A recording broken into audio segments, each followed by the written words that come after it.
E aí galera, tudo bem com vocês?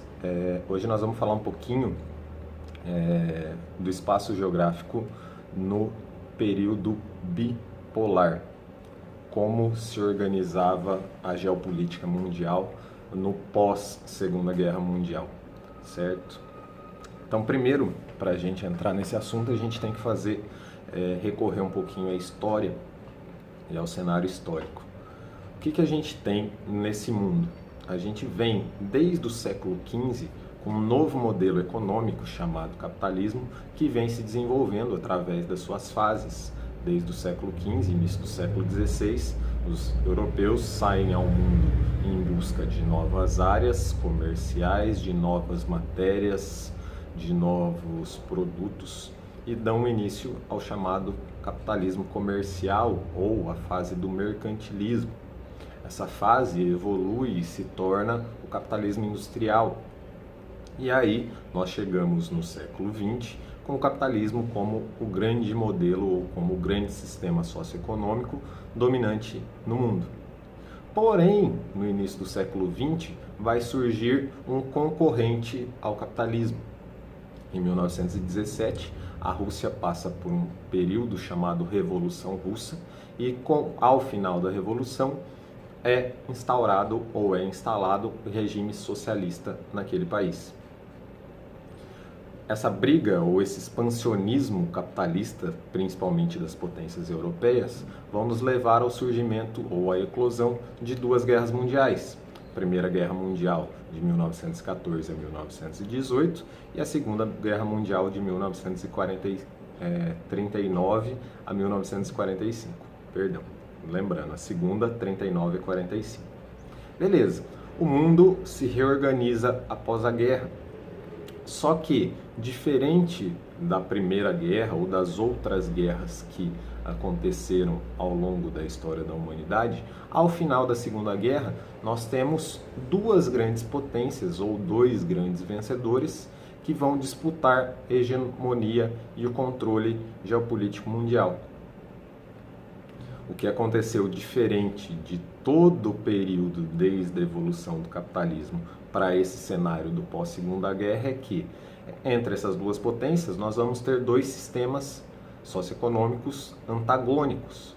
Os Estados Unidos, como um dos grandes vencedores, defendendo e querendo implantar o seu sistema capitalista e fortalecer o capitalismo no mundo, e de outro lado, a União Soviética tentando procurando aumentar a sua área de influência e aumentar ou expandir os regimes socialistas pelo mundo.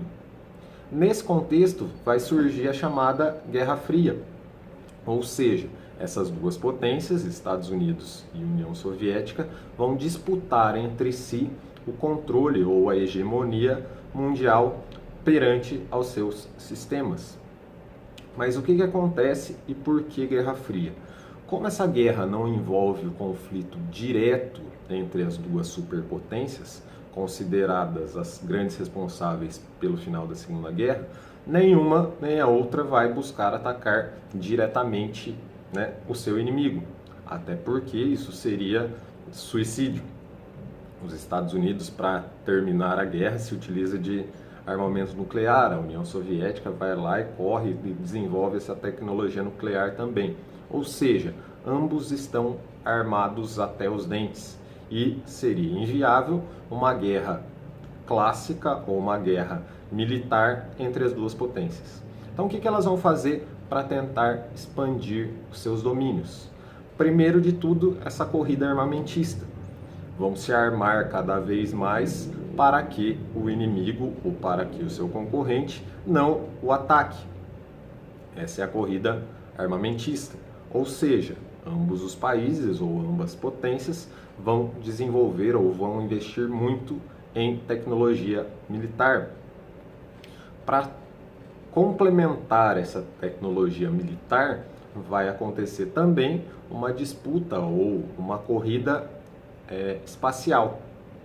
Ambos vão tentar controlar o espaço. O investimento em pesquisas aeroespaciais se dá de uma maneira muito forte nesse período. primeiro a União Soviética lança o ser humano no espaço, depois, né, satélites e isso, tentando controlar não só o espaço, mas a tecnologia. E isso, né, ano a ano, cada um tentando superar o outro. Só que o que acontece?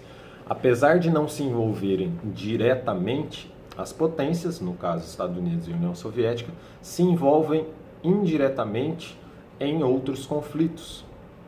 Nós vamos ter nesse período várias guerras, a Guerra da Coreia, a Guerra do Vietnã, né?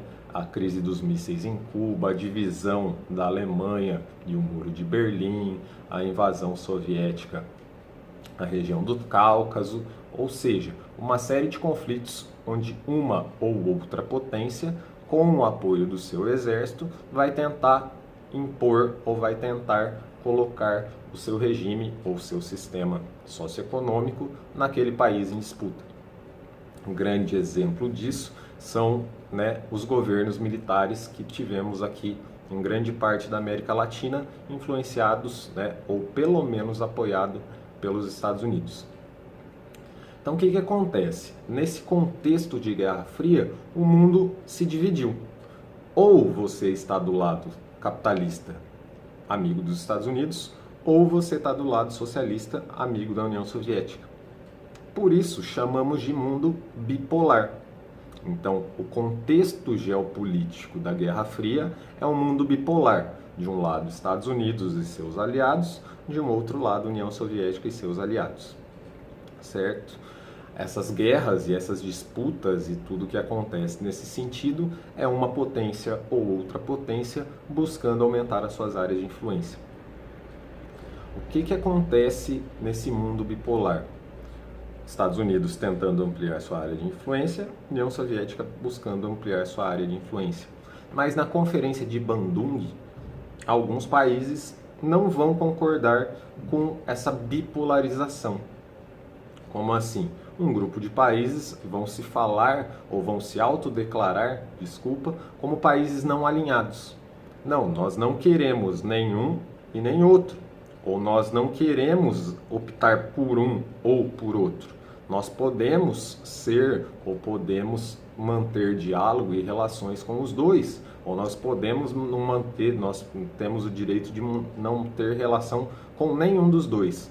Ou seja, entre um mundo e outro mundo, nesse mundo bipolar, eles se declaram um terceiro mundo, certo? E a partir desse momento, a gente vai ter uma regionalização do espaço mundial, uma divisão ou uma classificação dos países em três mundos. Então, é a divisão clássica lá. O primeiro mundo, considerado os capitalistas desenvolvidos e aliados aos Estados Unidos. O segundo mundo, o bloco socialista. E o terceiro mundo, aqueles países, né, que não se alinham ou que não são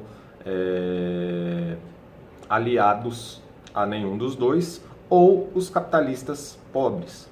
Isso nós vamos ver e vocês podem observar no mapa aqui. Então essa divisão fica bem clara. Um mundo, né, apesar de bipolar, mas regionalizado em três. Primeiro mundo, segundo mundo e terceiro mundo. Essa regionalização a gente não utiliza mais nos dias atuais, até porque, como veremos, o bloco socialista entra em colapso e deixa de existir.